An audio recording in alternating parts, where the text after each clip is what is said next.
الحمد لله وكفى وسلام على عباده الذين اصطفى أما بعد فأعوذ بالله من الشيطان الرجيم بسم الله الرحمن الرحيم اليوم أكملت لكم دينكم وأتممت عليكم نعمتي ورضيت لكم الإسلام دينا وقال رسول الله صلى الله عليه وسلم أعطوا الأجير أجره قبل أن يجف عرقه أو كما قال عليه الصلاة والسلام আর রহিম ছাত্র কাফেলার কর্তৃক আয়োজিত গতকাল সেমিনারের সম্মানিত সভাপতি ন্যায় মানদণ্ড হাতে বিজ্ঞ বিচারক মণ্ডলী ও আমার সামনে উপবিষ্ট ছাত্র ভাইরা সকলকে মোবারকবাদ জানিয়ে গতকাল সেমিনারের নির্বাচিত বিষয় মানবাধিকার প্রতিষ্ঠায় মহানবী সাল্লাল্লাহু আলাইহি ওয়াসাল্লাম এই বিষয়ে কিঞ্চিত পরিমাণ আলোচনা করার চেষ্টা করব ইনশাআল্লাহ।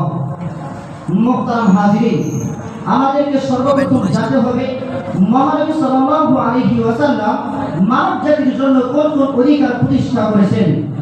আজ থেকে প্রায় 1000 বছর পূর্বে সর্বকালের সর্বশ্রেষ্ঠ মহামানব মহানবী সাল্লাল্লাহু আলাইহি ওয়াসাল্লাম মদিনার রাষ্ট্রে যে সর্বজনীন মানব অধিকার প্রতিষ্ঠা করেছেন তার জন্য কোনো আন্দোলন সংগ্রাম করতে হয়নি, শ্রমিকদের ধর্মঘট ডাকতে হয়নি, অধিকার আদায়ের জন্য নারীদেরকে রাজপথে নামতে হয়নি।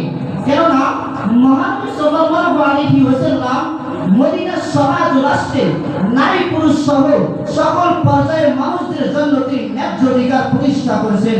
তেমনি ভাবে মহানবী সাল্লাল্লাহু আলাইহি ওয়াসাল্লাম শ্রমিকদের অধিকারও যথাযথভাবে সংরক্ষণ করেছেন। তাই তো শ্রমিকদের ন্যায্য অধিকার দিয়ে বলেন আবুল আদির আজরাহু ক্বাবলা আন ইয়াজিফা আরাকা, অর্থাৎ শ্রমিকদের ঘাম শুকানোর পূর্বেই তাদের পারিশ্রমিক দিয়ে দাও। শুধু তাই নয়, শুধু শ্রমিক নয় বরং নারীদেরকেও দিয়েছেন তিনি ন্যায্য অধিকার। মুহতারাম হাজিরিন, আজ আধুনিক সভ্যতার দাবিদার ইংল্যান্ডের মতো সুসভ্য দেশেও নারীদের তাদের অধিকার পেয়েছে 1888 সালে।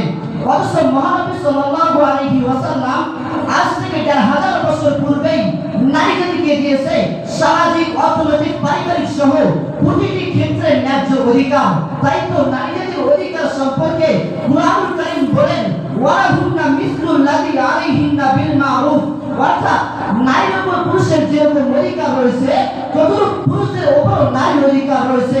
শুধু তাই নয়, নবী করিম সাল্লাল্লাহু আলাইহি ওয়াসাল্লাম বলেন খিয়ারুকুম লিনিসাইহিম খালকা, তোমাদের মধ্যে ওই ব্যক্তি আল্লাহ তাআলার কাছে প্রিয় যে তার স্ত্রীর কাছে প্রিয়।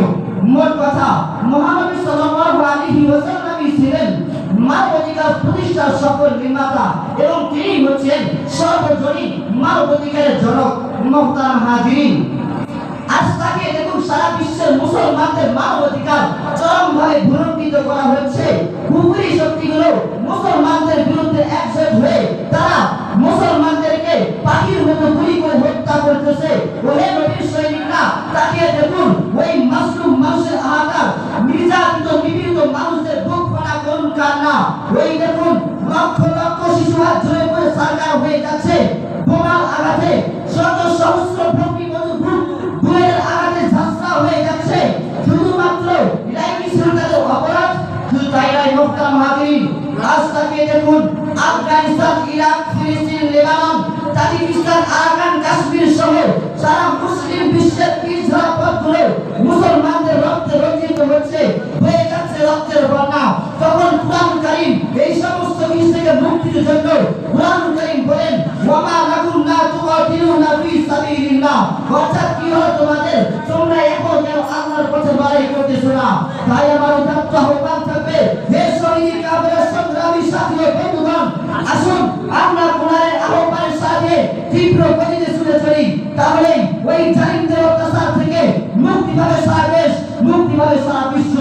ইতিহাস সাক্ষী, যতদিন পর্যন্ত মুসলমানরা জিহাদের বিধানকে অব্যাহত রাখবে ততদিন পর্যন্ত কোন কুফরি শক্তি, সাম্রাজ্যবাদী শক্তি মুসলমানদের দিকে চোখ তুলে তাকানোর সাহস পাবে না। আল্লাহ তাআলা আমাদেরকে ইসলামের একজন বীর সৈনিক হিসেবে কবুল করে